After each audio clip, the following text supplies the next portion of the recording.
Welcome back, everybody. So I've got a bunch of requests for a food plot update video, like a final food plot update video. If you've kept track of the food plot videos throughout the summer, you know already what I planted, where I planted it, how I planted it, why I planted it.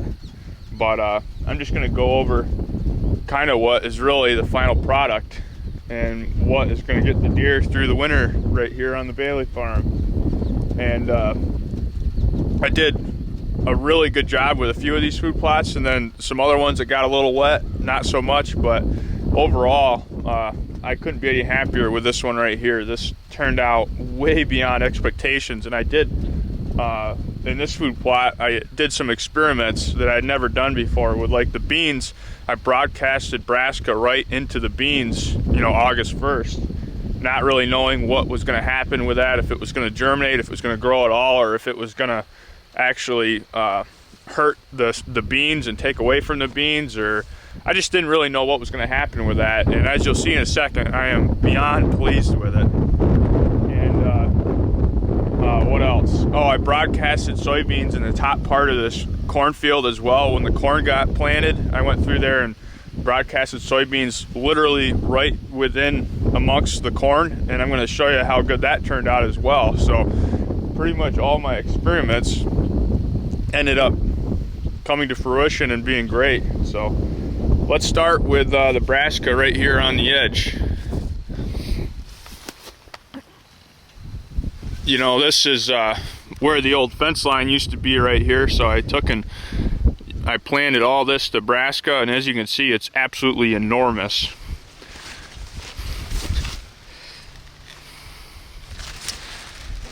Some of the bulbs in here are really something else too. Let me see if I can find you some bulbs. There's one right on the edge there.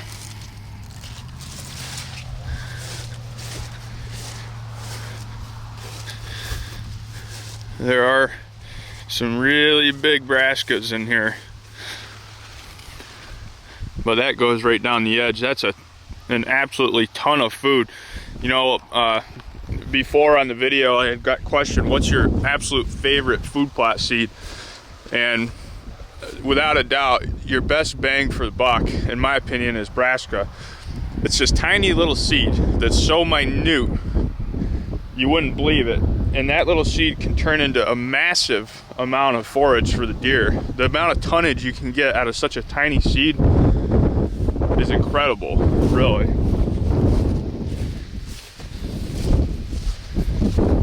If you just look at the sheer amount of forage that comes out of one little seed, is, you know, if it's growing correctly. And look at the bulb on that one. Let's get in here to the beans, and I'll show you how my first experiment actually worked out in here. So you have, this is all Eagle Seed forage soybeans. You can see it's got an enormous amount of browse pressure. All the tops are nipped off. But now what we're gonna get into is all the soybean pods. You can see them all the pods, and the deer are gonna be hammering them later on this winter. When all these start yellowing and dying, the soybean pods are gonna be the attractant. And so up here in this area, the soybeans were pretty sporadic.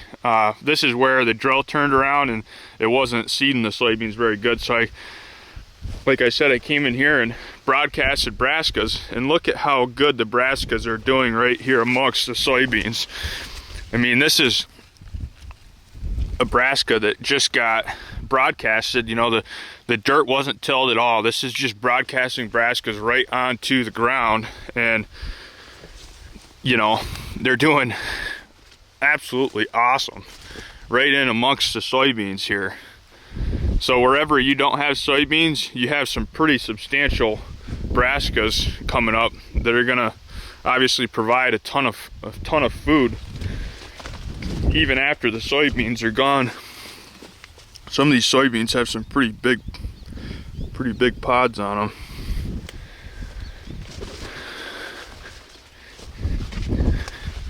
I mean, it's pretty crazy to see brassicas growing in amongst these soybeans as good as they are. You know, that's everywhere.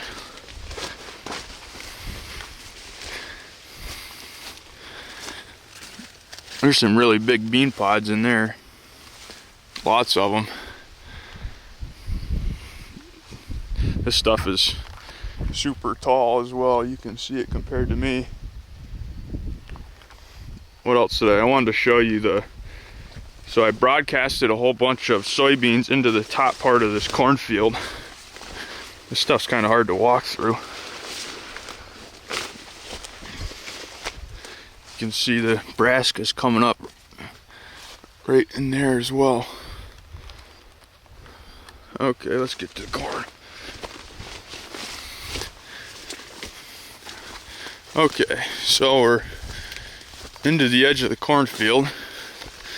I want to show you guys actually inside the corn how I broadcasted these soybeans. So you've got these soybeans growing right here inside the corn. They don't have nearly as many pods on them, but they do have some. Let's try to get in here. Obviously we got corn's doing really good.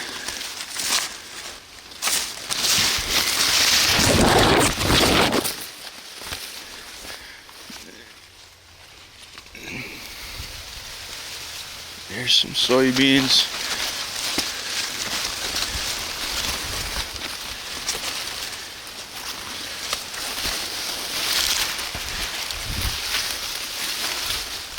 I was just kind of surprised, you know, the soybeans did actually grow pretty good in the corn, as you guys can see, for not getting hardly any sunlight or anything.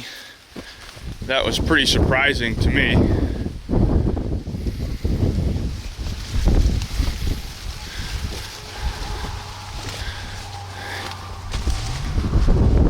There is, without a doubt, a ridiculous amount of food out here, so the deer will have no issues this winter over here when it comes to forage and food. There's so much of it, it's hard to even walk through. Let me get you some cool drone footage of it, and then I'll go show you the next one.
I'm going to give you an update on the trees that I planted this spring as well. This is a sawtooth oak right here, and that bad boy is right to the top already. Whoop. Probably want to take...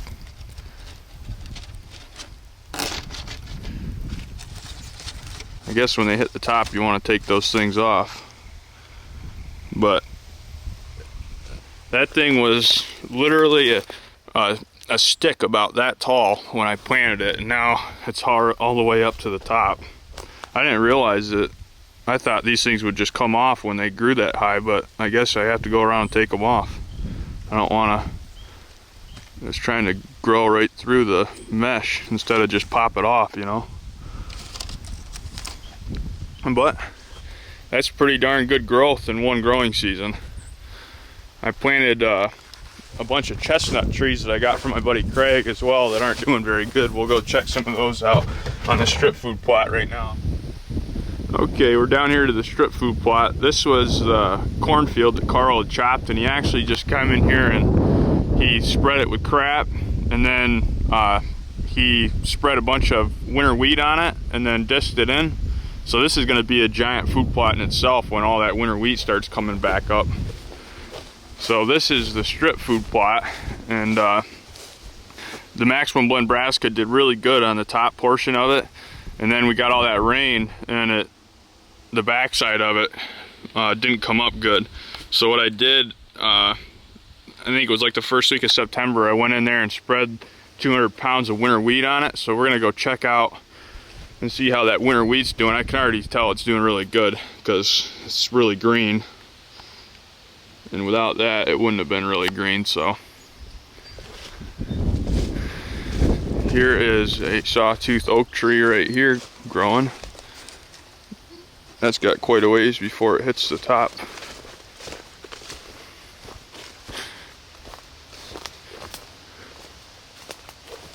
Yeah, it's too bad the whole plot doesn't look like what this top looks like. This did really good up here.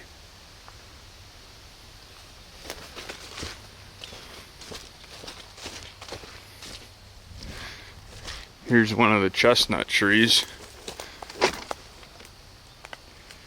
Actually, it died. I don't know if you can see it in there, but it appears the chestnut tree is totally dead.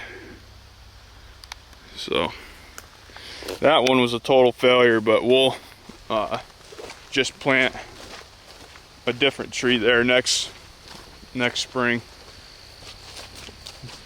I wonder if it just got too wet in here or what. Let's see if this one survived. Nope, that chestnut tree's dead too. Maybe all of them died, but I'll show you. This is where all the winter wheat is. This is where I turned on my I turned on the spreader and dumped a bunch of it right here in that spot. So it's doing really good. You can see how thick all that winter wheat's coming up. This was all bare ground. This was all mud. And I'm really happy with how the winter wheat did. I spread it on really thick and it's doing really good. Let's see if this tree survived. Nope, dead. My chestnut trees are not doing too hot.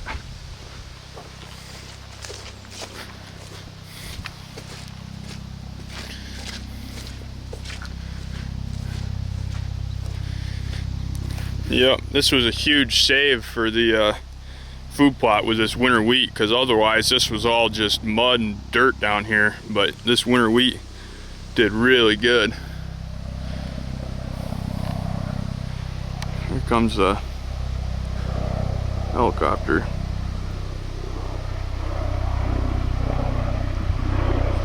It's like the medevac helicopter.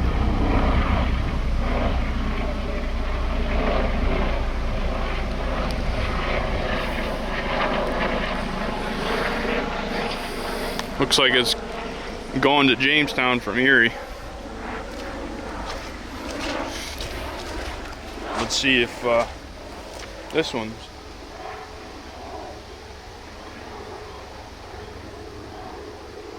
I wonder if the chestnut trees just lost all their leaves already. Boy, look at that deer trail. Huge deer trail coming right out into the food plot right there. No, that one's still alive. Well, we got one that's still amongst the living. You can see right there, there's some green leaves in there. So we've got one chestnut tree that's alive. Let's see if this one's alive.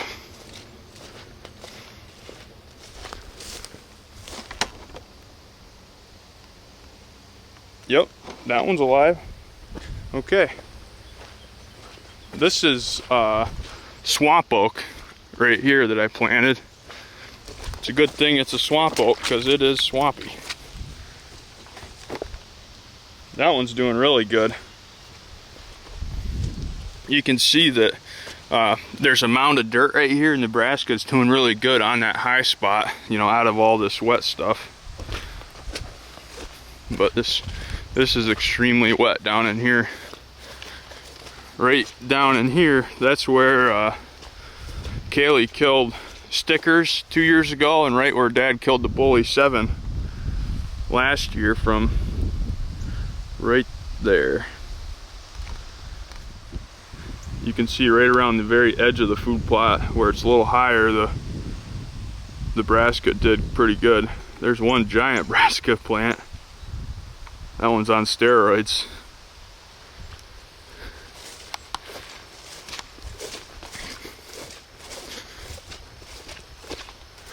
Let's go check out these trees over here. These are swamp oaks as well, I believe.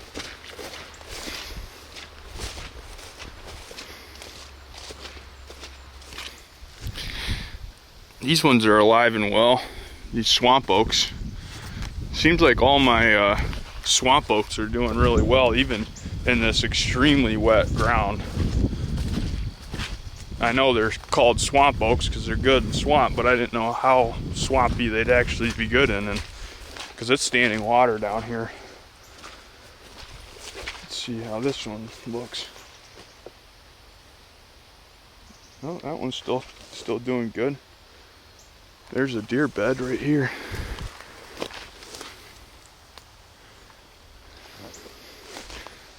Huge deer trail coming through here.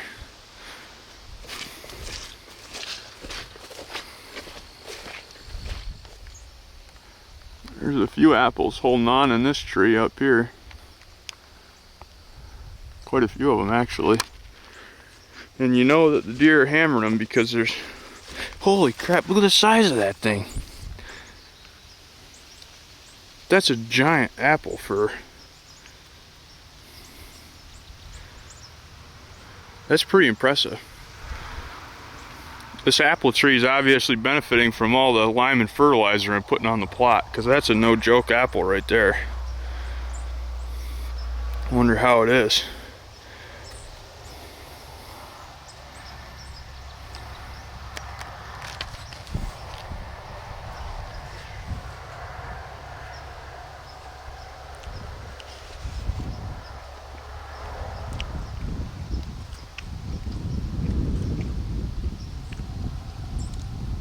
That is the sweetest apple I've ever had off a freaking apple tree down here.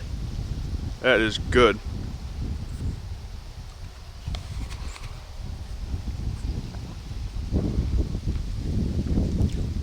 If I was a deer, I'd be sleeping right under this thing. Every time one of them hit the ground, I'd chew on it. One deer already did.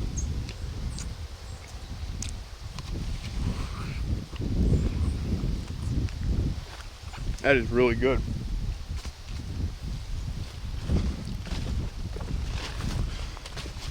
Got a few more oak trees over here that are doing really well.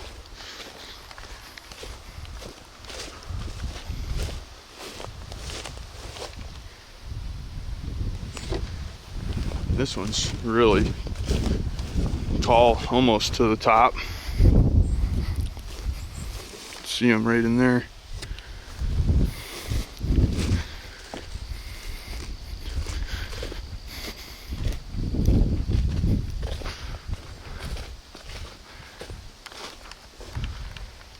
We'll go up and check out the top plot. You can actually see right there that one of the Carl just spread this winter wheat like 3 days ago, and that sucker is already germinating. That's what that is.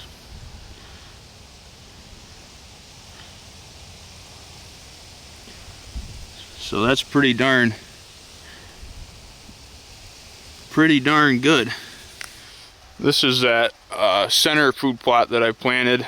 This came up really nice as well. The middle kind of washed out when we had a big rain, but it just went through the very middle, and the edges are still look really good, so happy with that. Okay, I'm on the gator path here where I did that little experiment, and I spread a bunch of winter wheat right on the path that goes through the woods, and I want to show you that the wheat did germinate and it's growing. It's getting kind of covered with leaves, but I'll show you, it's all coming up. That's winter wheat right there. I mean, there's a bunch of it coming up. That's, you know, this is all winter wheat.